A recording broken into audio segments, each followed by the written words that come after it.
Hello, ladies and gentlemen. Welcome back to the Armchair Booking Wrestling Podcast. I'm your host. My name is Stupendous Steve Barber, and joining me as my co-host is Dynamite Dwaylen Davis. Hey, everybody. Yeah, that is what we decided on, right? Yeah. Yeah. So, yeah, we just had to make sure. We have a committee about this, and we actually had a third party. Actually, Yeah.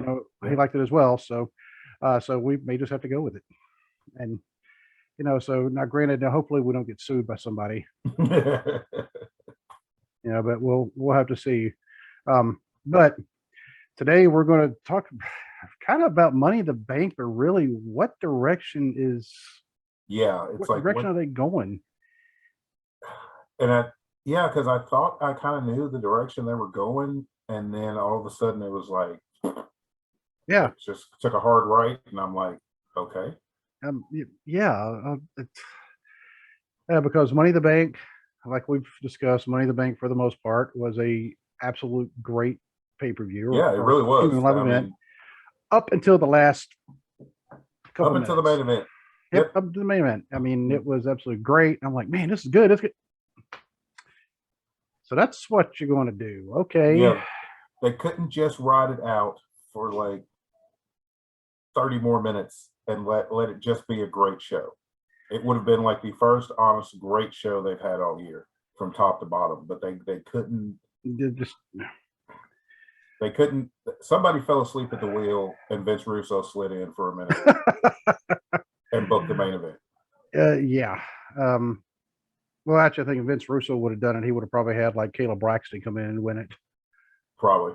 Yeah. Or he would have had something. He would have had like the Money in the Bank briefcase would have been on a pole instead of hanging from the ceiling. Yep. Or on a forklift. Or the forklift. Yep. Yeah. That's true. But before we get started with all that, I want to go ahead and give our contact and listening info. If you want to email the show, it's armchairbookingpodcast@gmail.com. You can find us on Facebook at facebook.com/armchairbookingpodcast. You can find us on Instagram also at armchairbookingpodcast. You can find us on Twitter at bookingarmchair. You can find us on TikTok at armchairbooking. You can find us on YouTube, obviously, if you're watching it. You can find us on just about any kind of audio platform there is. If we're not there, let one of us know. We would do whatever we can to get ourselves added. Because I do know there may be some, what the big get would be? It'd be Sirius XM's podcast thing. I know we're not on that one, but that one's not a normal type of podcast. So if we get on that, that'd be kind of cool. I'm not gonna lie. But if you want to get some of our merch, go to tpublic.com/user/armchair-booking-podcast. You can also find Dwaylen on Twitter at @fat_daddy73. You can also find his YouTube channel and TikTok at Big and Fat. I have to make sure I don't say Big Fat because that's our friend. Yeah. But you can also find my other podcast, The Cubicle Chat. Just go search that out. That's been my alternate. I've been starting and just had another good episode last night. And the person who was on there with me, she has now asked me to help her set up her own podcast. Cool. So she had fun and she's like, you know what, this is very therapeutic. I'm like, all right, cool. So I'm gonna try to help her set one up. And we have been corresponding with Kyle, for the past few days, and we're trying to work something out where he can come on the back, for at least one episode. And we've got some ideas, so we're gonna have to nail down when, we're gonna have to nail down the what, and how, and because all of us, we all have some seriously busy schedules. And you got like 18 kids running around the house right now. Yeah. Some are yours. Some are mine. Some 3 are mine, 2 of my nieces, and 1 of my nephews. And it's like, I love them all, but I need them to be quiet for a minute. just for a minute. Then you got other kids that just think, hey, it must be a party, and they just kind of hang out. Abby's best friend lives next door. She's over here, so really, I got 7 kids here. Right now. Sounds like my son. His best friend also lives next door. Well, he spends one week at his mom's, another week at his dad's, and his dad's who lives next door. So, but his best friend, and they've started the band. Oh, okay. Yeah, cool. I think I posted a picture of him and his friend sitting on our front porch, and Leighton's on a guitar, and his friend is holding one of my basses, and they wanting to start a band. Cool. So And just to give kind of an update on local stuff, I don't know if you saw my post about what I went through yesterday on my way home. Yes, I saw that. Dude, I must have missed a tornado by like that much. Oh wow. Yeah. Kyle actually, he texted me after I posted that, and he said, um, oh, there it is right there. He said, "You're blessed to be around tonight." I'm like, "Yeah, yes, I am." Yeah. Um, because I left work actually early. Our boss said, "If y'all can get out and beat the storm, go." I should have just stayed in the office. To Hmm. be honest with you, I mean, because the storm, I mean, it was a hard storm, but it did clear up after like 45 minutes or so. So it wasn't like Hmm. it was going on for hours upon end. Um, but normally when I leave my office, I get on 275, I 275, which goes around Cincinnati, and I use that to go home because I use that to get another road. Boom, get to the big bustling metropolis of Mount Orab. Right. Well, I-275, when it rains, when any kind of inclement weather, it gets stupid. Hmm. And there's a lot of construction. Um, and the wind, because right now I'm driving a Ford Fiesta, the wind just it pushes it all over the Yeah. place. So I was like, all right, I'm going to take the back way. The back way takes me through a town called Goshen. Goshen was hit by a tornado probably right before I went through it. Oh. Yeah. And I mean, I'm seeing big trees that have been uprooted and were like Wow. laying across people's yards. Some were laying across the road. I had to turn around at one point because there was a tree across the road. Um, I saw a tree on somebody's house, and I'm like, in fact, that was the first one I saw, and I'm like, has that been there a while? Is that new? And I look down, there's another tree, and I'm like, I did. I mean, it was horrible. I mean, there was debris everywhere. Of course, Oh my God. yeah, there was emergency vehicles. They come flying down the road, and Yeah. somebody said that the fire department actually got hit. Really? Yeah, so I don't know how true that was. I mean, that's one person. She may have just heard a rumor, but that's what I heard was the fire department was hit. Hmm. But yeah. So that it's just right, and there are a lot of people left that power. One of my coworkers, she actually she was without power. Um, Hmm. yeah, she said that hers, she called her sister's staying with her right now, and she called her sister and she said, yeah, the power's back on. So thankfully for that. But yeah, they had Yeah. I've heard anywhere from 40 to 70,000 people in the tri-state area here, Oh Lord. yeah, Ohio, Kentucky, Indiana, without power. So, yeah, so that was my afternoon yesterday. So, um, but so how was your? Well, never mind. You got your own tornadoes running around. Yeah. Yeah. So, Yeah. um, so if I hear, just say if y'all hear Joel say, hold on for a second, he's going to go punt somebody. Yeah. If you hear me say, hold on a minute, and I just yell, shut up, the kids are being loud. But Hope's in there, so Oh, there you it should be all go. right. All right, so Money in the Bank.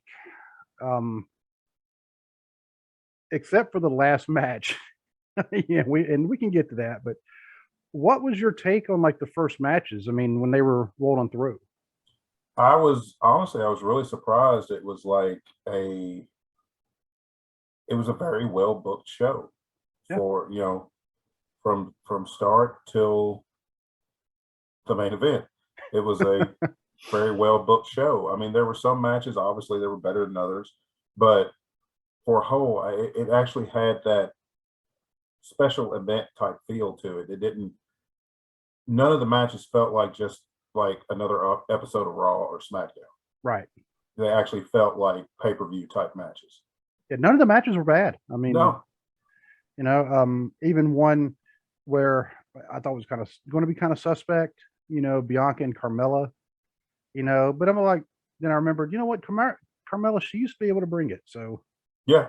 Yeah. and we know Bianca, she brings it like every match. Oh yeah. So, but when they did the women's ladder in the bank, did I really just say that ladder in the bank? Ladder in the bank. Yeah. Okay. I was going to let it go, but you brought it.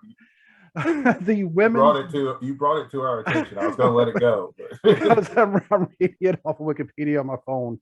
I just saw the word ladder, And then above that, it's like money, but it's like ladder in the bank, so money in the bank ladder match, the women's money in the bank match. Uh, when all the women came out, I'm like, man, because I was thinking Lacey Evans would probably take it. I was honestly thinking that Becky would probably win. That's not who I would have picked, but that's who I thought they were going to go with, was Right. Becky. Because actually, I kind of like the story that they're doing with Becky, as far as, she lost the Raw Women's Championship. She hadn't been able to get it back. She's been losing matches, to different people. And it's like, she's kind of hit this rock bottom thing, and she's like spiraling out of control. And I kind of like where they're going with this. And I figured that will be where they let her win the match. But surprisingly, they didn't. And then Becky blew a gasket when the match was over, which added to her current character, her current character work, because she just lost her mind when she didn't win. But I was pleasantly surprised that they gave it to Liv Morgan. Yeah, I was happy. And because, she's worked really hard to improve. She's been over with the fans for quite a while. So I was glad they gave it to her. And with all the recent changes that have been happening in WWE, it does make me kind of wonder, maybe VKM isn't the one really pulling the strings right now. Maybe he's not calling the shots, because I don't know, because it's like he tends to go, for the most part, with in his mind, the safer bet, which would have been an Asuka or a Becky Lynch, or somebody like that.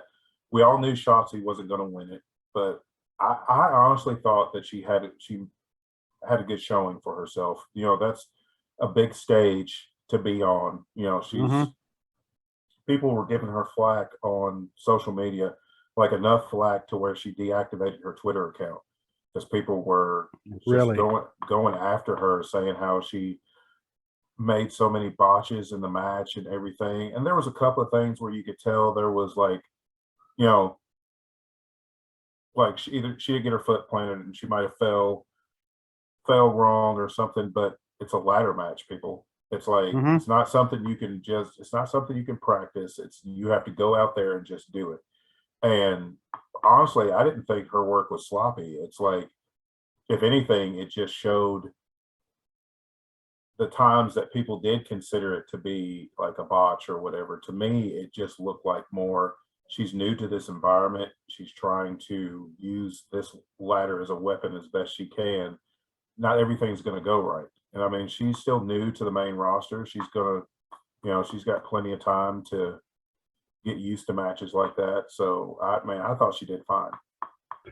And I like her name. Her name is like one of the greatest ever. It really is. Because you imagine facing somebody named Shotzi Blackheart, be like, okay, that's a serious name. So but like you said, I was very pleasantly surprised to see Liv Morgan win it, and I was like, finally, they're giving her a good push. Yeah. I was like, all right, she got the Money in the Bank. Now I wonder what she's going to cash it in. Should have known when she did her interview later on. I have all year. Wink. Yeah. Wink. Yeah. So, wink. It might be all year. Yeah. Tonight, but I have all year, and that should have been the hint. Yeah, she's going to cash in tonight. Yeah. People have had another thing on social media, on Twitter, that people have been complaining about, is that they said that they're tired of people cashing in the same night that they win the briefcase. My thing is, why would you not? I would. Adrenaline's running. If I saw the opportunity, I'm cashing in right then. To say I get hurt down the line and can't cash it in. Right. Or they decide to give the briefcase to somebody else, like they did Otis. Exactly. Or because Mr. Kennedy, when he won at WrestleMania 23, he won the briefcase, and then he had an arm injury that they were thinking was going to require surgery. So they had Edge beat him for the briefcase. That way, got the briefcase off him. Come to find out, the doctor misdiagnosed it, and the injury wasn't going to require surgery. He was just going to be out for like a month and rehab it, and he was fine. But by then they'd already taken the briefcase off of him and gave it to Edge, and Edge had already cashed in on the Undertaker.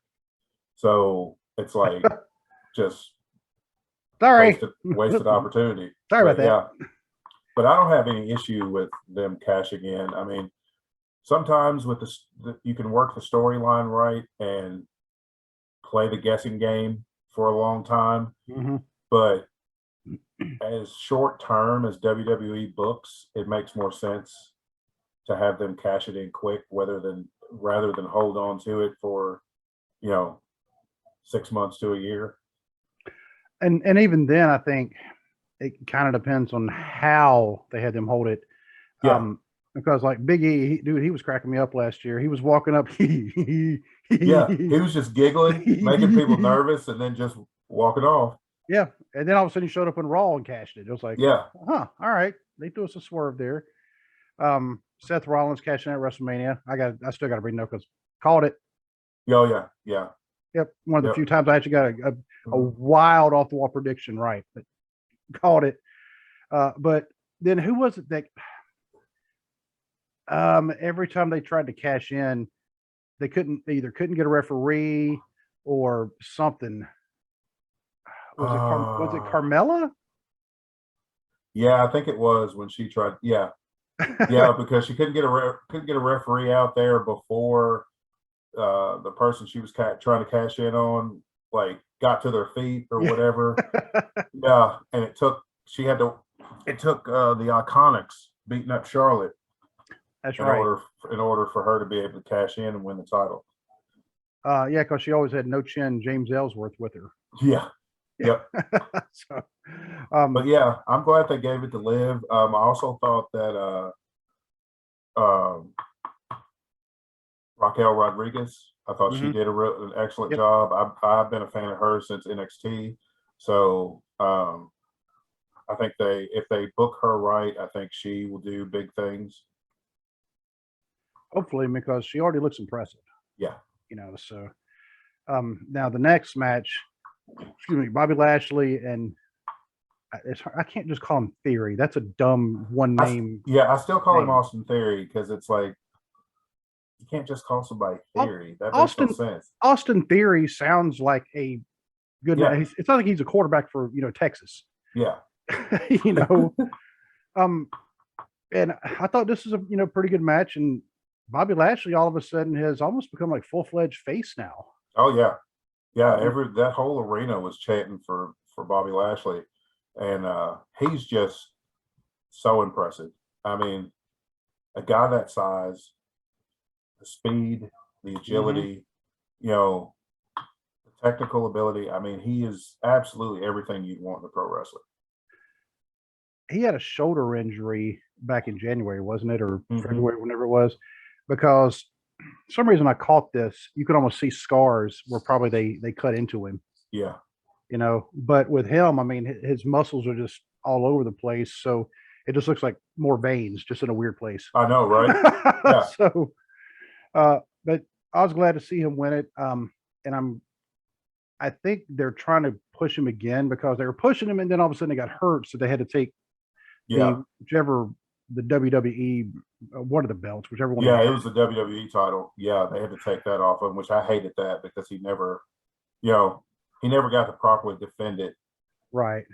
And, and then never got beat for it. So. And yeah, because he couldn't do anything at Elimination Chamber. Yeah. So they did this was tacky. They did the concussion protocol thing, which is never a good. Don't joke around with that. I mean, that's not a good storyline. I mean, it's considering what we know about concussions and what has happened to wrestlers due to concussions. That's not something to use in a storyline. Now, I mean, Theory. Well, I don't dislike Theory's work in the ring. No, I don't either. I think he obviously has talent. Yeah. And, I think he's going to be really good. I just think it's too much too soon. Yeah. And anytime I think about too much too soon, I always think about Tony Atlas because he said that in one of the roundtable Hmm. or the semi roundtable discussions. And he said, what happened to me was too much too soon. Yep. You Same know, thing happened to Drew McIntyre, his yep, first run. Too much too yep, soon. And too much. then, Yep. And it's, I mean, somebody they're not experienced enough to be able to handle the stress of that. I mean, because there's a lot yeah, of pressure on you. yeah, And so now, I mean, he's got, well, we're kind of skipping ahead a little bit, but yeah, we already know what happens later on because he loses the U.S. belt. I'm glad to see Bobby Lashley with it. Give him and let him hold the belt for a while. yeah, Don't hot potato it. yeah. Seriously. Don't give it back to Theory, which, based on Monday, I feel like that's going to be the rematch. I think the rematch is going to happen at SummerSlam, I which think they, I think they everybody was said it is going to. which everybody was hoping it would be Theory and John Cena, but since Theory's not the champion now, that match wouldn't work. And you'll see it if it's a SummerSlam. Yeah, yep, You might see it with binoculars, yeah. but because you said you got Well, nosebleed, but you'll still be there, which yeah, I'll still be there, and from what I understand, it hasn't sold out yet I did hear that. because They, Nissan Stadium seats over 69,000 people, and they have not sold that stadium out yet. maybe they ought to give up this idea of putting everything in a stadium. Yeah, because if they don't sell it out, then they'll have to. A lot of times they have to adjust people's seating so to make it look fuller. So they'll move Right. people down and to You fill might, out the seats down there. So maybe you'll get a front row seat. we may get lucky and get some good seats. But yeah, um, but yeah, I'm glad Bobby Lashley won. I hope this is an upward, trajectory back towards the world title. Back, yeah. And because they need to give the U.S. title more prestige and the Intercontinental title Yes. because they're just letting them kind of fall by the wayside. It's like, no, these are two historic titles. Yeah. What is wrong with you people? You know, And I actually, honestly, the current United States Championship belt has actually grown on me. I actually like how it looks now. yeah. At first, I was like, I mean, it still looked better. I never liked the other one that they had. I didn't The one like. that was the one that was a little flashy. Yeah, I didn't Yeah. like that one. This one's more understated and looks more like, a classic championship belt. Yeah. Now the Intercontinental title, the new one. No, No, no. I don't know what they were going for, but it just doesn't look. I don't like. Yeah, Yeah. I don't like any Intercontinental title belt except for the classic. I don't Yep. like the oval one they used in the Attitude Era. I don't like the one they have now. And I didn't like the one with the green strap that Tito Santana and Greg Hammer Valentine and all them had. I just like that classic one. Now it can have the white strap because I think that kind of like Yeah, it kind of makes it pop. up. Yeah. Yeah. But it has to be that classic design. But now the next match, and I thought, I mean, Usos and Street Profits, we knew going in that was going to be a good match. That match was fantastic. Yeah. And Montez Ford may as well have a sign on his forehead that says main event because that dude is just amazing. And you can tell he's put on quite a bit of muscle. Mm-hmm. And it didn't slow him down a bit. Like Pat McAfee was saying, he's like, which I don't know how much muscle he's put on, but Pat McAfee said he probably put on like 20 pounds of muscle. He's like, but it hasn't slowed him down one bit. Hadn't slowed him down, hadn't affected his agility or anything. And just anytime you had there, it's kind of like having Usos and New Day. Anytime you have Usos and Street Profits together, you're getting classic. And there's going to be a lot of things happening in the air. Mm-hmm. Yep. So, for some reason, I felt like they're kind of teasing a breakup with the Street Profits because I have heard that Montez Ford wants to go single. Yeah, they even kind of dropped that hint. Corey Graves said that Kayla, she's one of the backstage interviewers, had said that the Street Profits hadn't been getting along all that well. That there was a rumor that they hadn't been getting along. So I mean, they've already storyline wise kind of dropped those seeds. But I mean, they still work fine together. it was, you knew eventually. I mean, tag team wise, they've already done everything there is to do as a tag team. I mean, they've won Raw, SmackDown, and NXT tag team titles. So the next logical move is singles. Some teams are teams forever, like Rock and Roll Express. And then some teams, eventually, you have that. You each kind of go your separate ways and see who sinks and who swims. And for some reason, I was thinking, like the Rockers, or when they started the Midnight Rockers, Sean and Marty, because when they broke up, and Marty went jumping through a plate glass window. I know. I mean, I don't understand how he didn't see the window there. I mean, dude. I mean, we know it's glass and it's clear, but you should see the letters. Yeah, right there. Yeah, I mean, it had barbershop literally written on the thing. It's like, I mean, he's just clumsy. He must be. I mean, but they kept that feud going for a couple of years. Yeah. I mean, not like nonstop. It was like Marty would come back, and all of a sudden he'd show up in a Royal Rumble, and also in the middle, and they'd go right at it. Yeah. Yeah, and and it like so everybody knew the history. I could see the Street Profits maybe doing that. Except for, of course, like I said before, WWE, they do the short-term booking because they have a pay-per-view every month, which means they got to get all the storylines. It's like, come on, long-term it. Yeah, it's like, oh no, we got another pay-per-view we got to sell, so let's have. I'm afraid if they split the Street Profits, they're going to have a month-long feud. Blow off will be in a pay-per-view, and then that'll be it. When there's so much more that can be told with that story. And when that's like we always talk about the best matches have reasons, legitimate reasons for the matches. A tag team splitting up is a good reason for a feud. It's a good reason for a match. Yeah, it's a good reason for a feud, especially like if it's like Dawkins doesn't want to split and wants to keep chasing the tag titles, and say Montez is like, we've had a good run, we've won all the tag titles, we've won tag titles on all three brands. I want to see, I want to try to be, win some singles gold.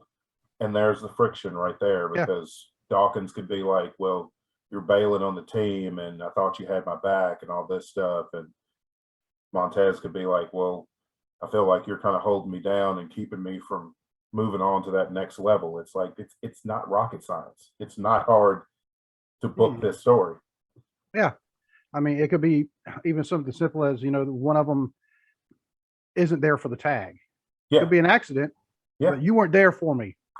Type of thing. Yeah, look how it worked with that's worked a couple of times. Barry Windham and Luger and Windham.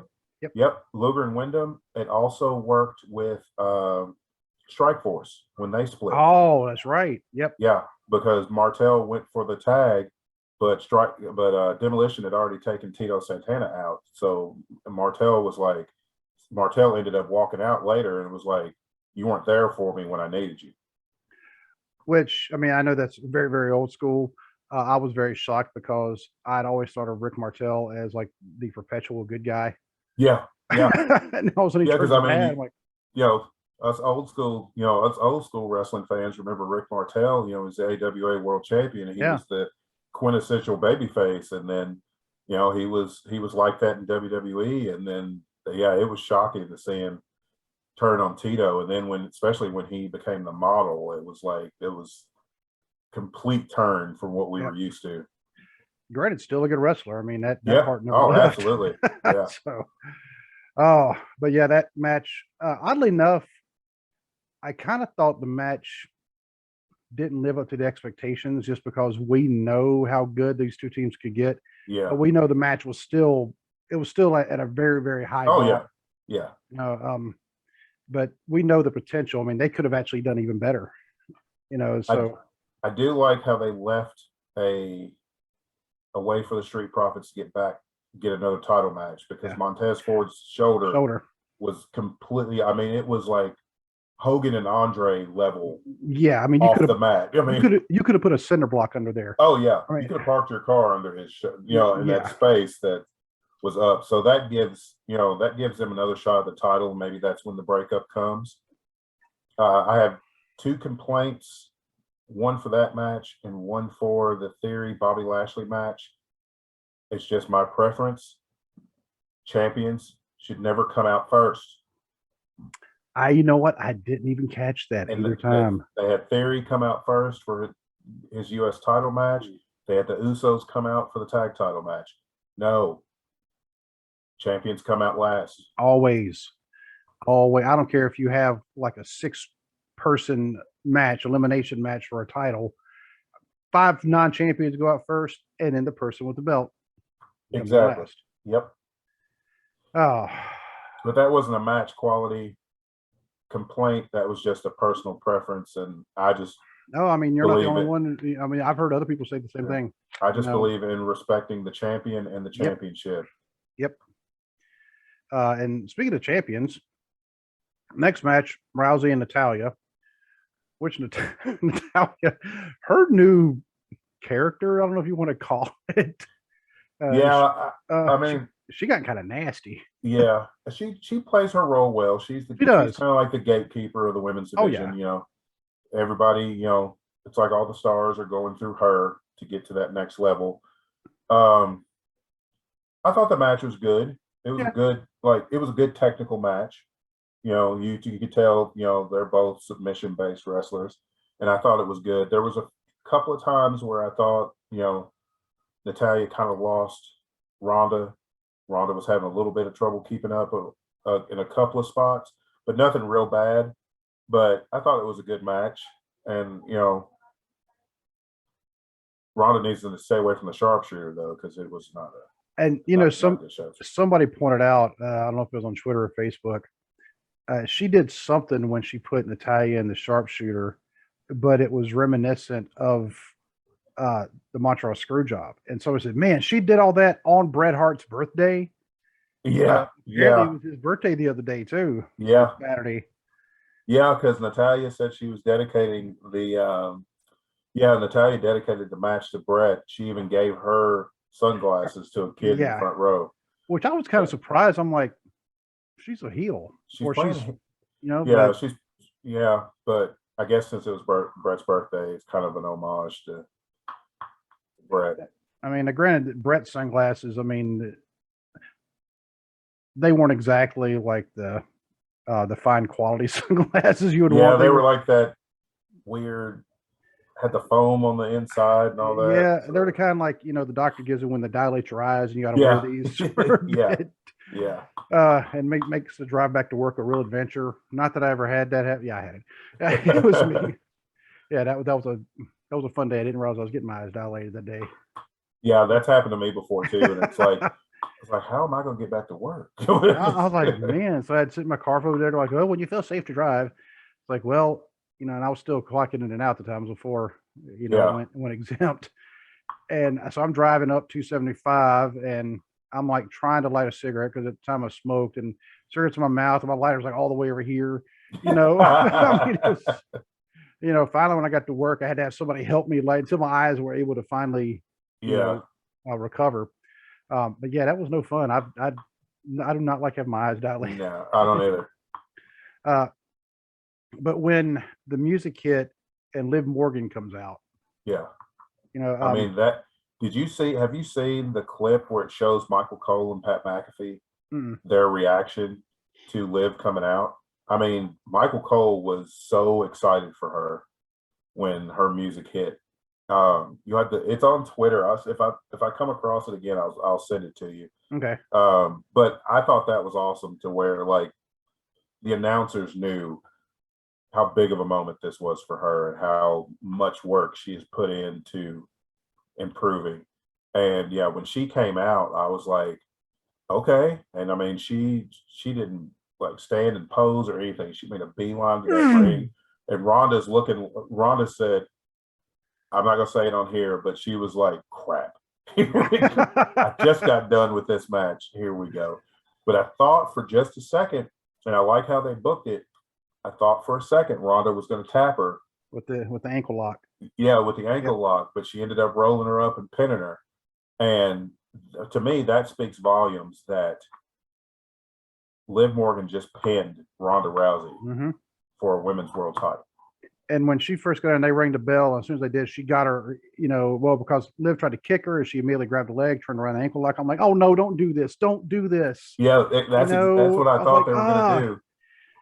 And then she was and able to roll her up, and that arena just erupted oh yeah, when she won. 35 seconds. That's how long the match was. 35 seconds. I thought it was classy that Ronda gave her the belt. Yep. Gave her a hug. I do think that was classy. A lot of people are like, as a champion, she should have done something. She lost. I mean, Liv did exactly what the briefcase is designed for. She cashed in, caught the champion, vulnerable, and beat her. I thought it was a classy move for Ronda to hand her the title and raise her hand. And it wasn't like when Braun Strowman announced, I'm going to be cashing in at this particular pay-per-view in 3 weeks. Exactly. And then, and anytime anybody announces that they're going to cash in, it never works. I take that back. It did work for Rob Van Dam. He was the only one that's announced where he was going to cash it in, and he actually cashed it in successfully. But everybody else, Big Show, Damien Sandow, not Big Show, John Cena, Damien Sandow, who's the other one? Braun Strowman. Yep. They all said, oh, I'm doing this next week on Raw, or 2 weeks on Raw, or at the Hell in a Cell pay-per-view. And then it's like you just wasted the whole thing. And of course, when Baron Corbin, when he cashed in and just totally lost. Yeah. And of course, that one was because he had actually legitimately pissed off Vince McMahon. Yeah, because he got into a Twitter beef with somebody. Yep. But he didn't know that the guy was a member of the military. Oh, that's what it was. He got into it because the guy that he got into it with, they were talking about CTE, and Baron Corbin's an ex-football player, so the guy he was getting into it with was kind of downplaying, concussions and stuff in sports, and he's like, Baron Corbin, got defensive because he's like, I have friends who have had serious issues with concussions, whether it's wrestling or whether, pro football, and they got into it. Well, the guy ended up being a member of the military. Vince McMahon got wind of it and quickly went on the defensive and punished Corbin for it. I don't feel like Corbin should have gotten punished because he didn't know the guy was a member of the military. Even if he was a member of the military, that was a discussion between it had nothing to do with the military. It had nothing to do with the military. I mean, it really had nothing to do with WWE as a company. So I felt like he got the raw end of the deal on that one. And then so they forced him to cash in against Jinder Mahal. Yeah. Which I didn't mind. I didn't mind Jinder Mahal as a champion. I'll be honest with you. I didn't either. I mean, I know a lot of people are like, he was a terrible champion. No, he was terribly booked. Yeah. The man himself had everything. I mean, literally, Jinder Mahal at that time, he had the look. He carried himself like a world champion. He spoke like a world champion. He had everything. And a great heel world champion at that. A great heel world champion. He, articulate. He kind of reminded me of AWA world champion Nick Bockwinkel. Oh, okay. Yep. I had to my process. I had to think because I couldn't think of his name off the top of my head. But kind of like that, like Nick Bockwinkel or Jericho when he was doing his version of Nick Bockwinkel, like that. Jinder always, was very articulate and carried himself well and everything. He was just booked terrible, and that's not his fault at all. That's the writer's fault. That's Vince McMahon's fault. That's not Jinder Mahal's fault. And when Corbin, I was like, well, he was getting pushed. Now he's not, but they'll probably push him again, which they did. Because he's very talented. I liked him when he first came in there. And I remember telling you, I was like, this dude, Baron Corbin, I kind of like him. Yeah.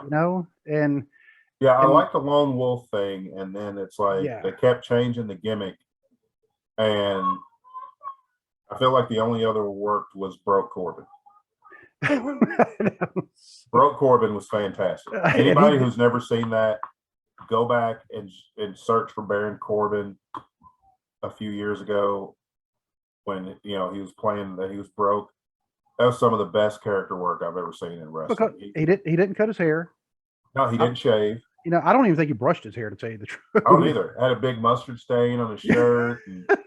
Just and that, I mean, that showed, I mean, you give him a character to play and he's like, all right. Yeah. And he did it. And so now he's Happy Corbin. I don't like the name Happy Corbin, but I mean, he's still, I like his moves.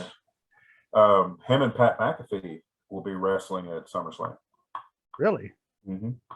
So the former, I think he was the Chiefs? You know what? I don't remember. I think they both played for the Colts. You know what? I'm about to go look. It seems like, seriously, where's it at?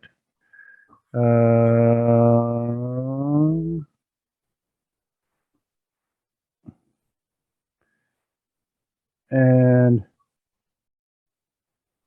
well, you know what? Madcap Moss, he played for the Minnesota Golden Gophers. Yeah, he did. Man. I mean, not that Minnesota, I mean, they're a huge powerhouse, but they're still in the Big Ten. Right. So some of the teams they play against are, so they do have to be somewhat good, and most teams probably couldn't hang with them. Where's it at? I'm missing it. Oh, there it is. Yeah, McAfee played for the Colts. Yep. So did Baron Corbin. Yep, Thomas Pestock. Yep. Offensive lineman for the Colts and the Cardinals, and 3-time Golden Gloves champion. Mm-hmm. Yeah, the man's legit. He really is. He definitely is. And he puts he's from Kansas. That's why I was thinking he played for Kansas City. He probably wanted to play for Kansas City, but probably. He played college at Northwest Missouri State University, Division II. But you know what? It's still collegiate level. Mm-hmm. A collegiate level athlete. I mean, you have my respect right off. Oh yeah. But yeah, I thought for some reason I was thinking he was actually in the Money in the Bank match, but he wasn't. Mm-hmm. No, what happened was after the show went off the air, he attacked Pat McAfee. He attacked Pat McAfee. Yeah. So they set that up pretty good, and to me, it's kind of an incentive to go to a live show because you'll see something that. Yeah, you'll see something. Even though they didn't see fit to have the world champion booked on Money in the Bank, I've seen Brock Lesnar versus Roman. I've seen every match that they've had. The only thing that gets me even halfway excited for this match is that it is last man standing, which means they're going to beat the crap out of each other with anything they can get their hands on. And I would pay to see them two get in like a shoot fight. Oh yeah. I mean, you're talking once again, collegiate level, Division I collegiate level. Speaking of Minnesota Golden Gophers, isn't that where Brock Lesnar wrestled? Mm-hmm. Him and Shelton Benjamin, they were roommates. Yep. And of course, Roman Reigns, Joe Anawai was one of the team captains at Georgia Tech. Yep. Another Division I ACC. Well, a lot of people don't want to hear that ACC when it comes to football, but look, the Clemson's in the ACC, Florida State's in, they've had some great teams. So everybody else just shut up. The ACC is, y'all not see what's on my shirt right here? Yeah. So, I didn't feel like changing shirts after work. So, but yeah, I mean, that would be a straight up, just legit, I mean, okay, now it has kind of piqued my interest some. Yeah, at first, if it was just a straight up match, I've been like, we've seen this, but when they announced it was last man standing, I was like, ooh, and I get to see this live. Yeah, you do. And next thing you know, they're going to be up there in the stands, and you're like, your popcorn, hold the sign up. My brother asked me if I was going to take one of my belts, and I'm like, nah, I don't think so. Not trying to defend it out in that heat. Yeah, I mean, because you know the rules. If you bring the belt, got to defend it. Got to defend it. I mean, if I was show up with a referee too, so somebody with a striped shirt, come on. Come on. Come on. Do they sell 24/7 belts? Yeah, they sell the Do replicas they? of it. Yeah, Okay. 'Cause I was yeah, thinking if somebody showed up with that, yeah. our truth may go, "That's my belt." So that'd be funny. Okay. Yeah. um. Yeah. But yeah, I was glad that, it was awesome that Liv cashed in and was able to win, has become a champion. Um, I like what she said on the bump. It's a little show WWE has, and they were like, you know, what sets you apart from like your Charlotte Flairs or Oh, your Ronda Rouseys? And she's like, people want to see me as champion, and she's yeah. absolutely right. Yeah. Was it Charlotte or was it Charlotte and Ronda or was it Charlotte and Becky? It was Charlotte and Ronda. Okay. Yeah, Okay. I remember Charlotte was definitely one of the names yeah, because Vince McMahon, it's like, man, we hit on something gold. Let's do it 20 more times. yeah. No, the first Police Academy was good. The second one was decent. After that, After that, no. they just, it's Yeah, all the same jokes over and over again. yep, Jones does funny noises. yeah. Hooks talks in a squeaky voice until the very end. She calls somebody a dirtbag. Um, the big blonde lady, she does something that make jokes about her boobs. Yeah, And Steve Gutenberg's always saves the day. Oh, and Hightower, yeah. he does something and he always got promoted. If you ever notice, he was always like, Oh, yeah. great ahead of everybody. Yep. So he's going to do something like rip the car doors off of like a Volkswagen or something. But Vince, they should have stopped at maybe 3 police academies. They went on to Yeah. do like 8 or 9. Vince, you're doing the same thing.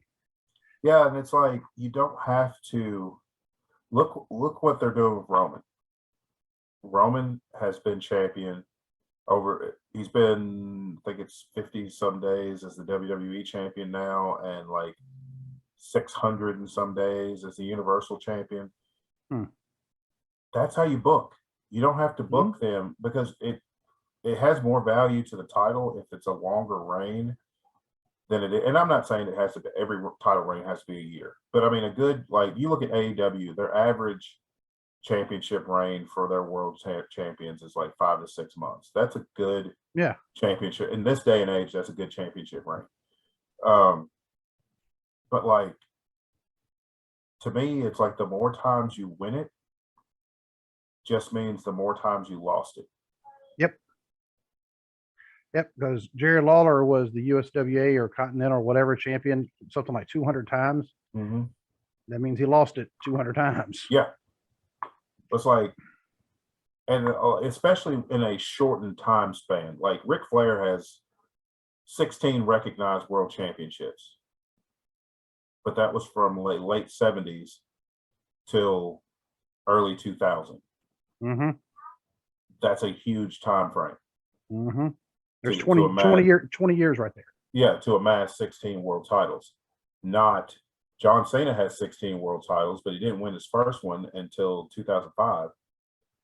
And he won his last one in 2014, 2015. No, because he beat AJ Styles to get 16, and I'm trying to think when that was. AJ got there, in 16, 17, 18, 2018 at the Royal Rumble. So 13 years. Was John Cena. Yeah, 13 years he amassed 16 world titles. That's ridiculous. Or better yet, they could do like Bruno. Bruno had 2 title reigns. Yeah. Of about 8 years total.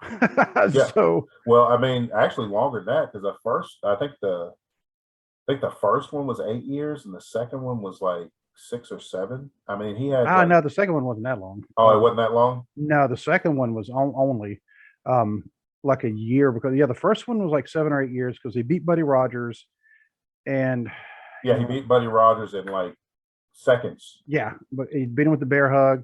Partly because it was Buddy Rogers. I mean, he had actually had, I guess, apparently he had a legitimate heart attack, and they were like, we need to get the title off of him. Yeah. Oh, his 2 reigns were more than 11 years total. The first one, 2,803 days. And so the second one was 1,200 days. So, well, yeah, about 4 years. That's what I was thinking. 3 or 4 years for the second one. I knew the first one was like 8 years, but look at that. He had two world titles. Held it for almost 12 years between the two. And he lost the first one to Ivan. Ivan was a transitional champion. Yep. And yeah, of course, I mean, apparently, like, it made the Garden just completely quiet.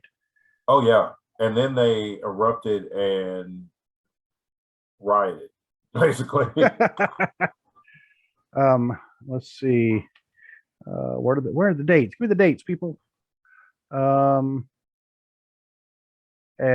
I don't think people understand how over Bruno was either. I mean that could be a story for a totally different podcast. We can just talk all about Bruno, but Bruno sold out the Garden in name value alone. Yeah, every month. Every month. All people had to see was that Bruno Sammartino was on the card, and the Garden sold out.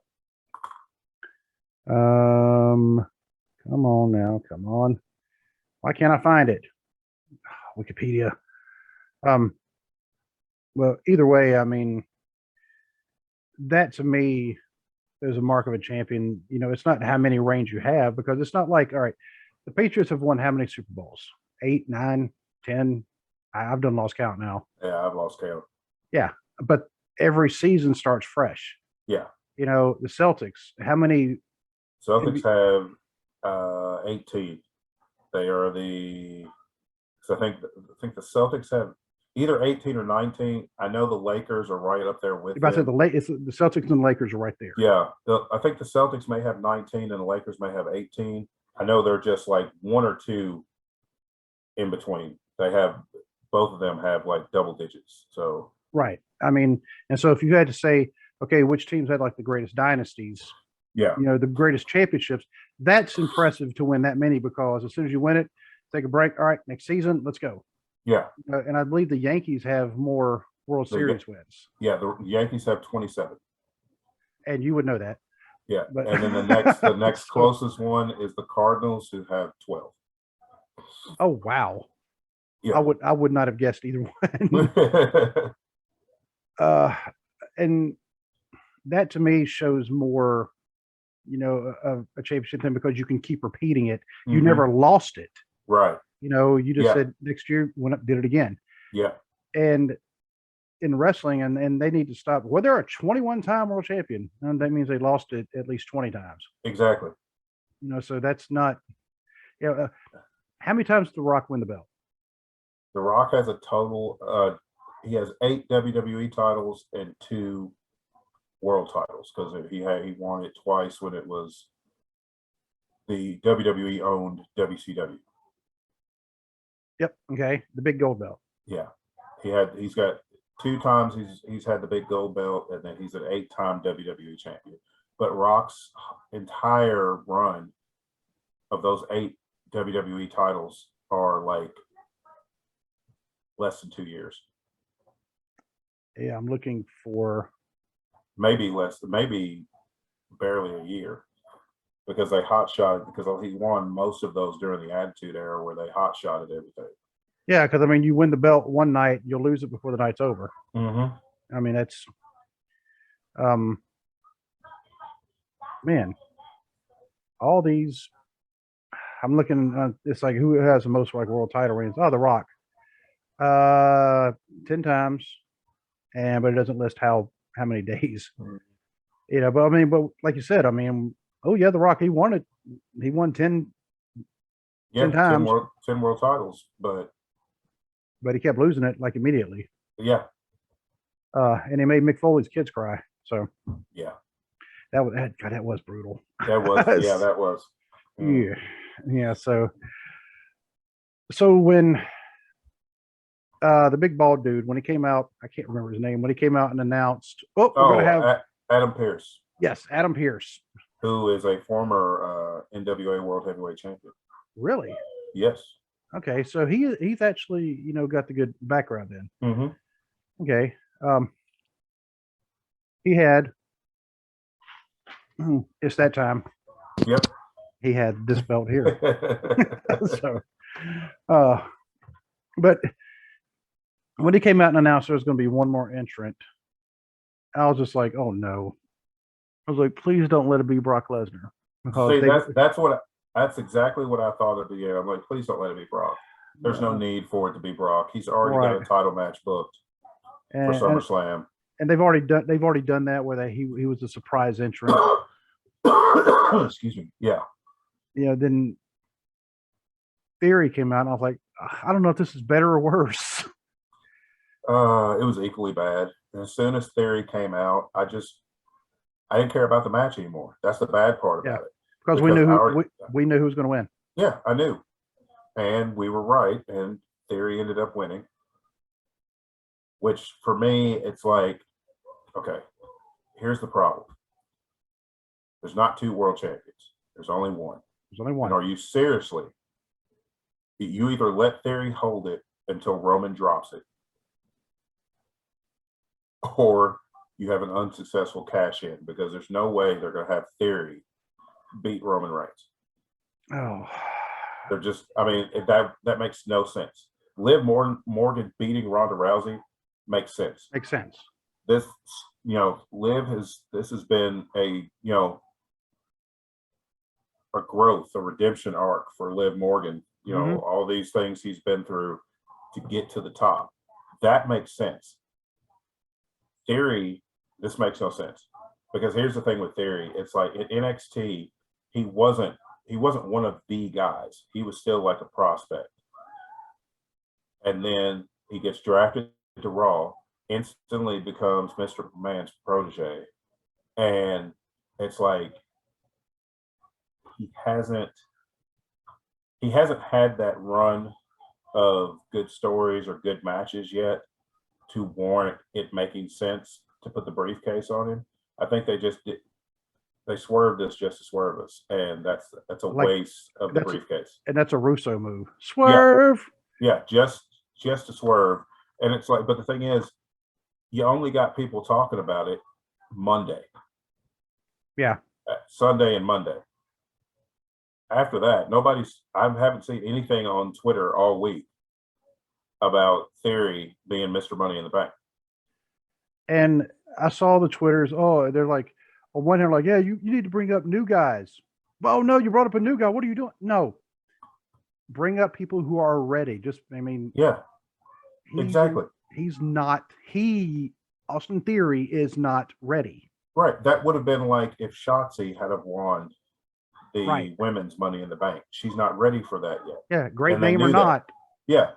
Yeah, great performer, but she's not at that level yet. She's not ready yet. Yeah, she's not ready. And Theory's not ready. Theory wasn't, in my opinion, Theory was not ready for the United States title either. No.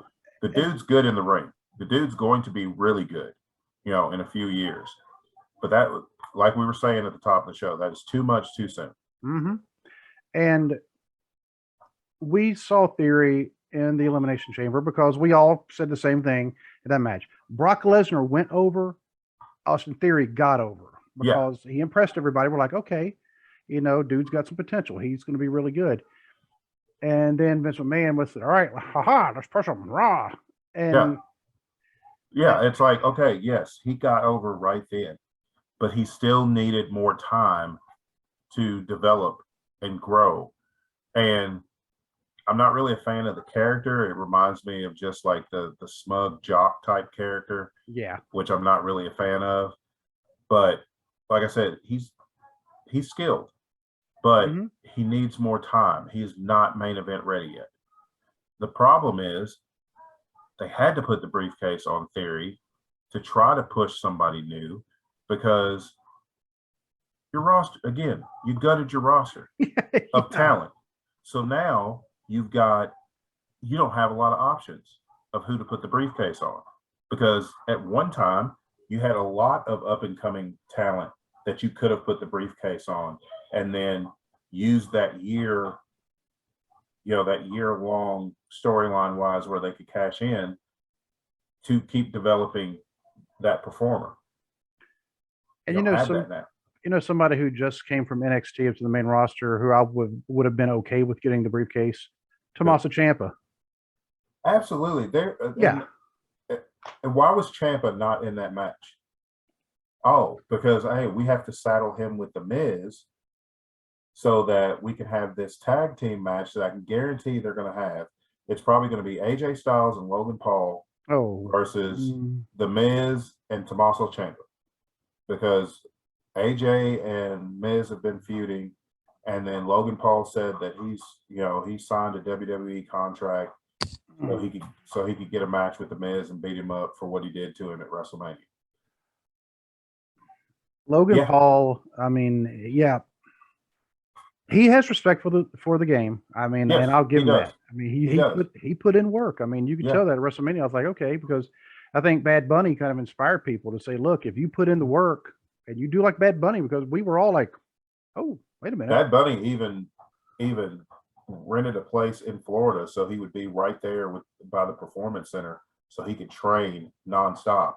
Right. So he wouldn't go in there and did not disrespect sport, because that's why a lot of wrestlers do not like non-wrestlers come in the ring, because it seems like they always put them over an actual wrestler, and it hurts the industry. Yeah.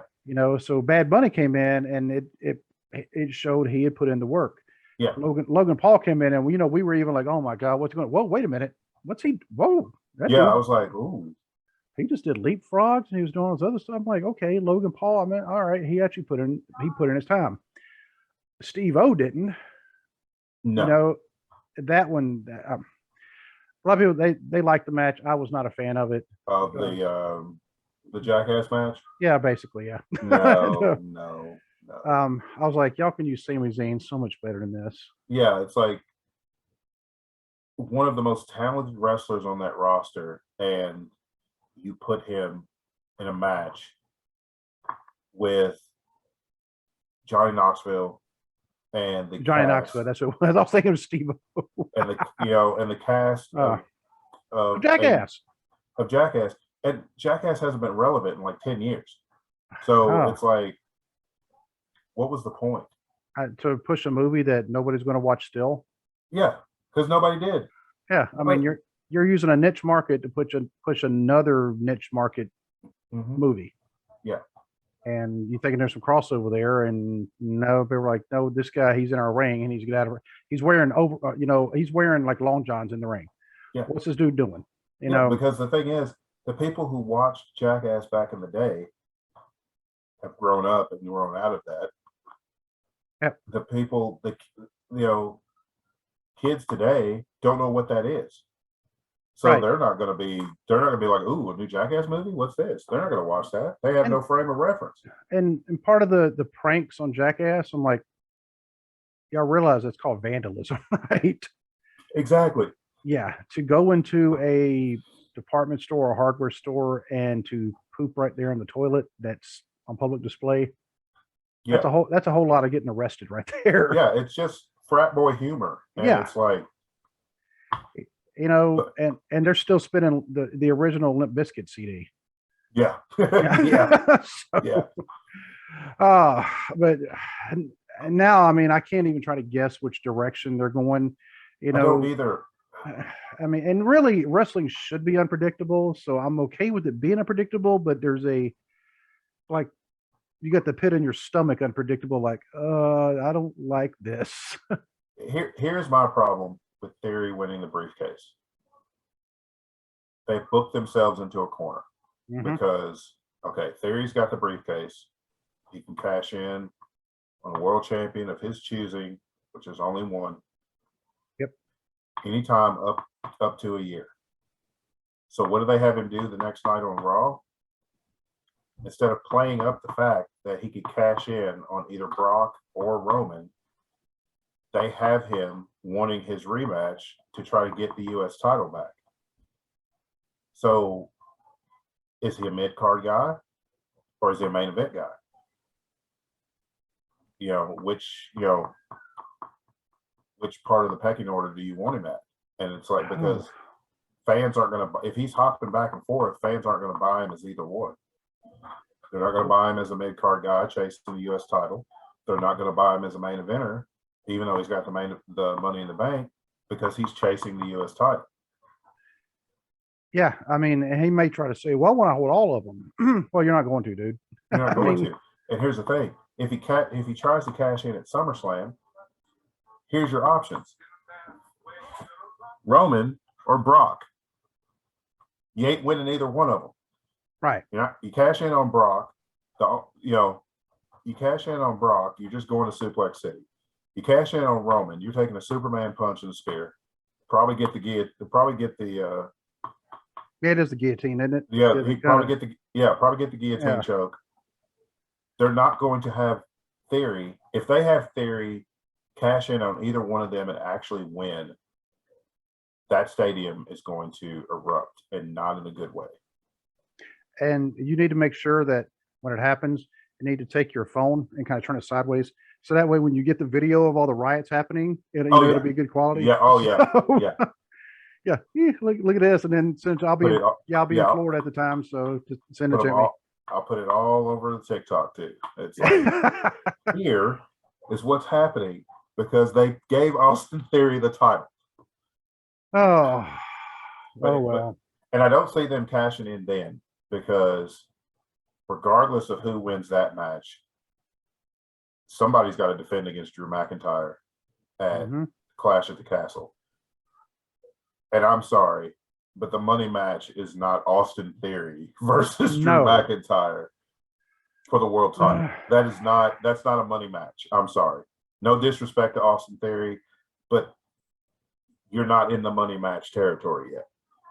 I mean, the only, if you want to call it the worst Money in the Bank winner that I can think of was Otis.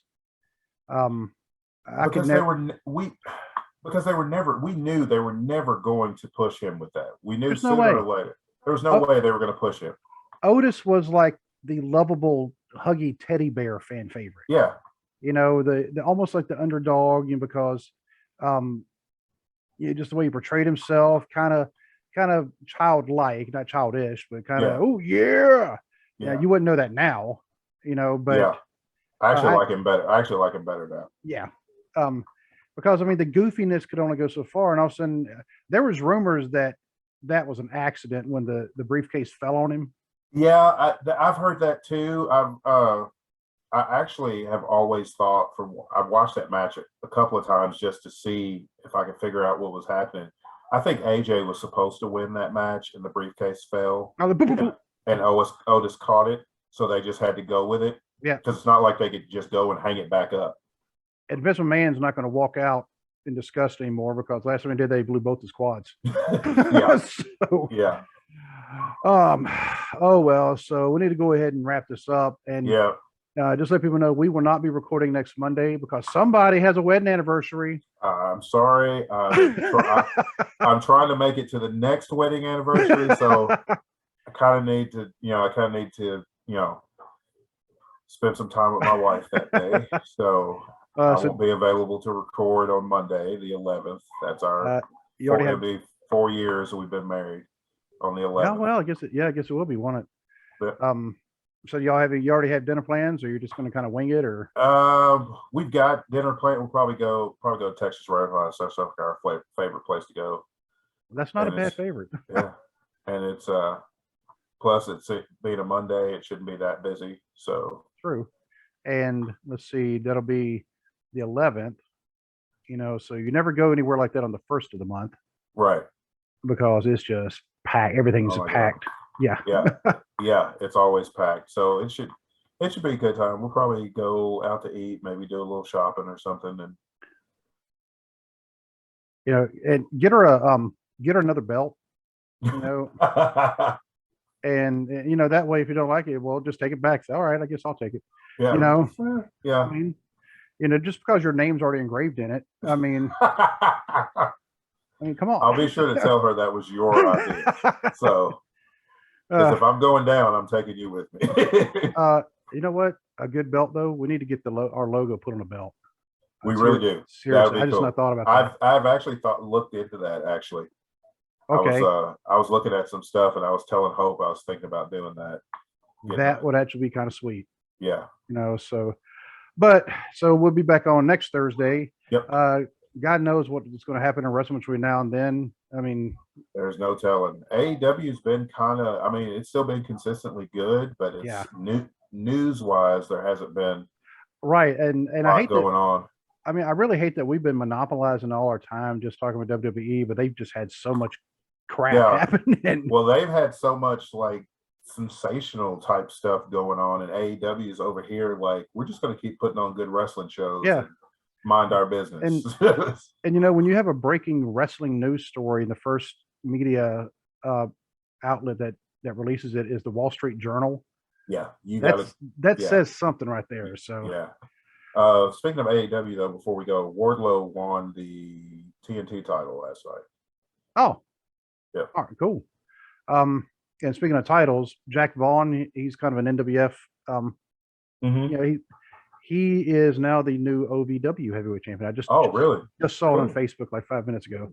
So, but yeah, we'll figure out what else going to happen between now and Thursday, and you know. But until we can talk again, God bless. God bless.